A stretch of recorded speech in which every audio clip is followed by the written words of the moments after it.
Hei, kau tidak pergi di pesta? Sopol itu pesta itu. Baru itu kursi yang kosong-kosong itu semuanya cewek-cewek dan ibu-ibu yang glowing-glowing putih-putih. Ada duduk di situ. Baru, kenapa balik kamari? Tidak pede ti Om Amir soalnya beda hitam ini pemborong ke putih-putih sekali. Tunggu ah. Gak berabu. Sembara apa ini? Kok baku sayang dengan ibu-ibu glowing laki-laki? Tidak nanti ini laki-laki baku sayang dengan ibu-ibu glowing. Om Amir, siapa Om Amir? Jambar apa itu? Semua habis pun itu sate. Ih, siapa mas kaki Om Amir? Dia tidak tahu itu sate yang duluan mau habis kalau di pesta lagi ini. Om Amir, cepat Om. Ayo Pak Guru. Dia mau muka so putih sekali begini. Supaya sama dengan dorang Pak Guru.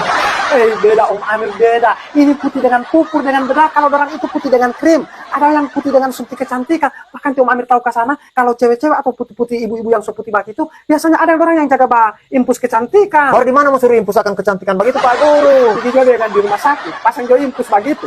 Om Amir tahu ke sana itu impus khusus. Yang jaga pakai impus kecantikan itu bawa perempuan, bukan laki-laki. Baru saya punya mau impus dengan apa Pak Guru? Oke, Om Amir sih kan mau impus dari putih. Iya Pak Guru. Pilih ke sana saja itu botol Baiklin, pakai ke sana salang, impus dengan Baiklin, langsung putih semua, langsung sampai di kesana.